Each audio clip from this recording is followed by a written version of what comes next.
There's a baby mallard. Little baby. Swimming right next to Mom.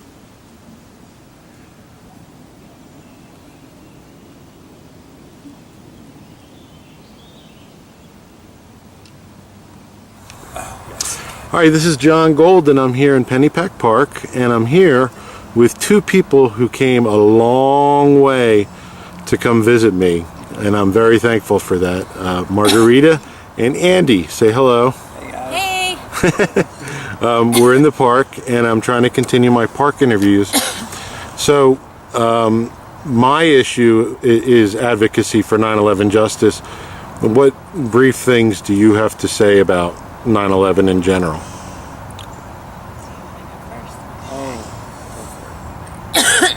9/11 has been a devastating situation for the United States.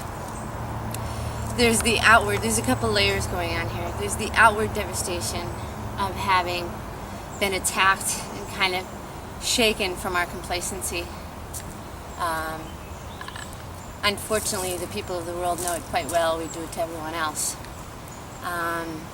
But I think it was something that the public psyche hasn't really dealt with yet. We're almost in like a collective post-traumatic stress.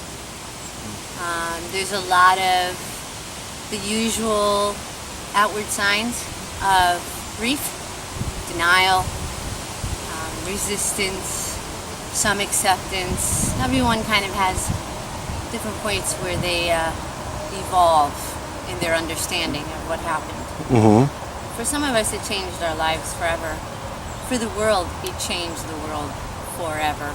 Not in the way that we think, because we're all so special and we can't get attacked, but the trauma that started here and emanated out like rings on a pond where a stone has been thrown are just infinite. They're still coming out of that stone being thrown in. And You mean the 9/11 card that they often use? The day, what happened since the consequentially, as far as what's happened since, as a result of 9/11, the attacks, the million innocent deaths in Iraq on lies, the economic devastation of austerity being implemented so that we can continue to start new wars. Right, we have endless supplies of money for war, but for infrastructure and schools and education and health and Yeah, it's really unbelievable that we took this turn, this militaristic. I guess it was always there under the surface. It's just now they're not even bothering to hide it. Right, it used to be covert, now it's overt. It's just in your face. Right. Now, if I said to you that we were lied to about 9/11, what would your response to that be? We were absolutely lied to on 9/11 in a million different ways. Some of them, like you were saying, overtly, where records were changed and investigations were suppressed. And as we were speaking a little bit earlier, it's unthinkable what the families must feel like to watch this happen, to watch their government actively suppress investigations of one of the most traumatic events that's ever happened in the United States. Why would you want to suppress an investigation? I mean, immediately after Pearl Harbor, there was investigations and hearings and, what went wrong? Let's examine this. Did we miss something? Did someone mess up here? And you would think that that would be encouraged just on a human level, not even a government level. Well, that was one of my first questions, because in January of 2002, Bush and Cheney went to Tom Daschle's office, who was the Senate Majority Leader at the time, and asked him not to investigate the attacks at all. And I thought to myself, why would the President and Vice President, of all people, not want to know exactly how and why this happened, so as to make sure it could never happen again? Exactly. Go ahead, Andy. Wasn't Daschle one of the ones that received the anthrax? Yep. Yeah, so that's kind of the backup of it. And Tom Daschle still questions what we were told about the anthrax attacks. Yeah. Why doesn't he speak publicly about it? He does. I have tapes of it. There's one on my, if people are interested, on my YouTube channel, just look for Tom Daschle. So what do you have to say, Andy, if I say to you that we were lied to? Well, I'm actually one that I received a phone call the morning that the attack took place after the first building was hit. And, as a native New Yorker, someone that's lived in a skyscraper jungle my whole life, I immediately assumed something was afoot as soon as I saw those buildings tumble down, because I know that they're built to withstand much more than an airplane crash. I know that the Empire State Building was hit. That while it had a steel infrastructure, was built in the 30s. Maybe they used stronger steel. I don't know.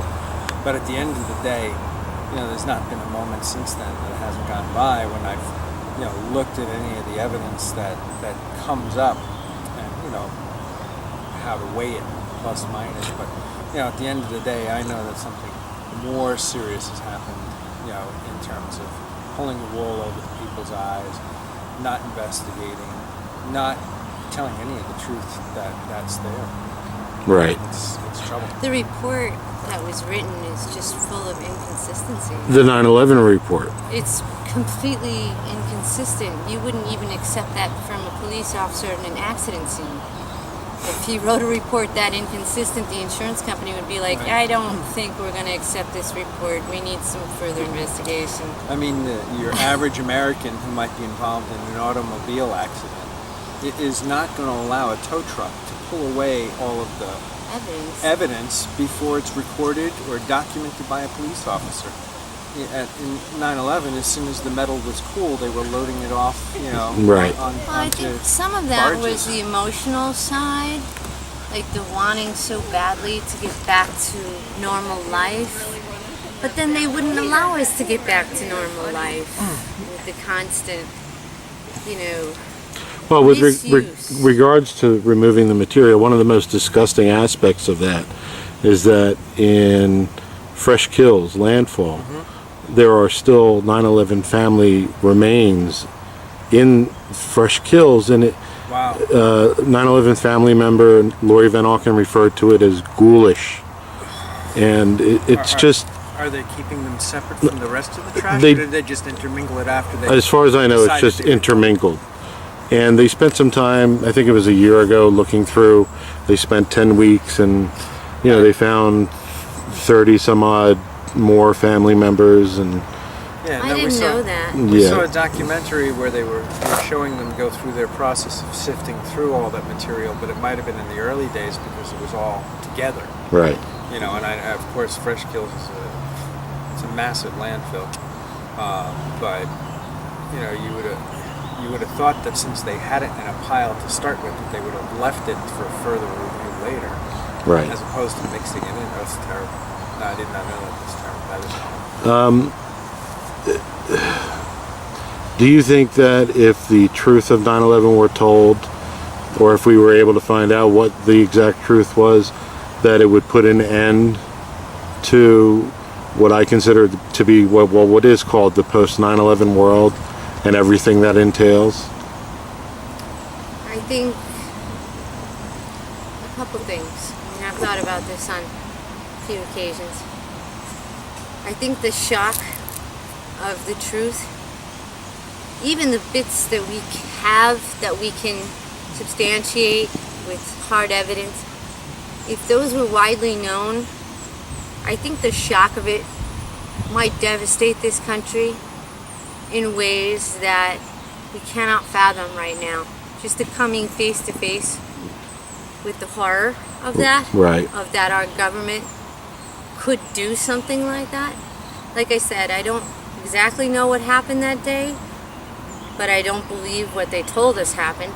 And the little bits of evidentiary evidence that we have, or tangible evidence, Well- I think it would be devastating to the country, but I think we need that shock and that wake up. Oh, absolutely. We need to join the planet in grief over being misused that way. The problem is, one of the problems is that when the 9/11 family members question the official account, like the Jersey Girls, they endorsed a documentary about them called 9/11 Press for Truth, which calls into question the entire 9/11 report. It got no attention when it was released, and instead the person who got the attention was Ann Coulter and her slanderous remarks. Do you remember that, against the Jersey Girls? I did not see Ann Coulter's remarks, but Yeah. knowing who she is. On 9/11/2006, family members got together at the National Press Club in Washington, D.C. and called for a new investigation. Nobody covered it. Yeah. The Jersey Girls in February 2008, when allegations that Philip Zelikow, the executive director of the 9/11 Commission, may have taken direction from Karl Rove, they called for an entirely new investigation, and only one news outlet, and it's called Raw Story, covered that. Now, Raw Story today won't cover any 9/11 issues, I noticed that. and they're very biased against us now, but back then, people aren't allowed to know that these things are going on. And it's a shame because, if you're consistently ignored, it kind of takes away the oomph to want to do anything. And now I understand family members wanting to move on with their lives, and there aren't that many families active, unfortunately, that are seeking truth, accountability, and justice, and not the kind that you find at Gitmo. All right, so let's stop talking about 9/11. What other issues are important to you? What would you like to say to the world, Miss Margarida? Oh my goodness. I'm not a one issue girl. I'm like every issue because it's all tied together. Right. What could I say? Wake up, people. I know it's not pretty. It's not fun, okay? You'll stop going to the mall and buying $500 Manolo sandals that get made in China for 50 cents. It will happen to you. Your life will change, your views will change, but you'll be a truer person. And in the end, when your kids ask you, what did you do? You can honestly look them in the eye and say, everything I could. Exactly. Every single thing I could do, I did. Some days it gets tiring, jumping up and down, waving my hands, warning, I feel like a lunatic. But I'm not going to stoop. I'm not going to stop it until everybody... It's a very simple thing. It's the right thing to do. That's correct. And it's that's... not popular. It takes a lot of time and energy to do your own research. But don't you want to know? Right. I mean, don't you want to know the truth? I think most people want to know the truth. You're talking about 9/11 or just everything in general? Everything. Right. I mean, yeah, we don't know about 9/11, but neither do we know about the wars that went on in South America in the 80s and 90s in our name. Neither do we know about lots of other things. This one just hits so close to home. Right. And it was misused. Well, my hope has always been, how we came together after 9/11. Yeah. Like, this country was more together than ever before. With the world, too. And exactly. And I would love to see the country come together again, but this time do the right thing and call for accountability, call for justice or truth, with the same fervor that they did. Why are people afraid of that? I don't know. I mean, there are a lot of reasons. You have no problem arresting someone who's stolen a car. Why wouldn't you arrest someone who stole your country? Right. So, Andy, what would you like to say to the world? Well, as Margarida said, there are so many things that are out there. As we sit in this beautiful park, surrounded by these trees, I implore people to keep an eye on the environment and the corporations that want to steal the resources from under your land, from around the world, to use for their own pockets. I'm kind of an environmentally crazy person. I'm not an environmental nut, but you know, I do care, and I think that the future of the world is not sitting under the ground in the oil fields and the gas fields. It's sitting right above our heads in the sun that drives the wind, that drives the oceans, and you know, I'd like to see the war fund, the DoD $1 trillion budget, $1 trillion+ budget, get spilled into redoing the infrastructure of the country. You know, Put everybody to work. I mean, there'd be I know. hundreds of thousands of people back at work pretty quickly, putting up solar and wind installations, and stop the petty fighting. Stop the petty fighting. You know, we just recently drove through South Dakota, and then from there into Minnesota. And we had a conversation with a Native American when we were in South Dakota, where he had pointed out, well, you know, you won't find any major wind power installations here in South Dakota because the South Dakota is such a small state. They have one congressperson and 2 senators. They fight against it because their corporate backers are from the oil and gas industry.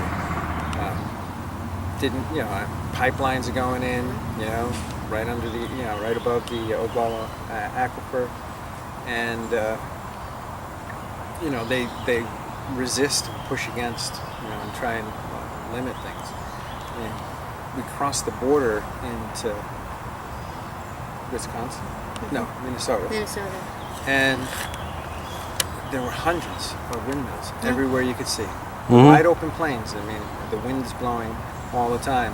You know, the old Oklahoma song says, where the wind comes whipping down the plains. Literally. It was every time we saw a windmill, you know, 98% of the time it was turning. Who was pushing the car around the wind? But yeah, let's shift and divert those dollars that are hurting people here and around the world, and do some good. You know, show some leadership. Bottom line is, injustice anywhere is injustice everywhere, and this demonstrates it. Yep. They could steal an election and suppress the truth about what happened during a major traumatic event. What else can they do? They started a war on lies. Right. What else? The line is very short now. Yep. At this point, they could do anything. When I say they, you know the they I'm talking about, people. You know. It's not a conspiracy. They exist. Right. All right, Margarida and Andy, thank you very much for your time today. And again, thank you for coming to visit me. Anytime. All righty.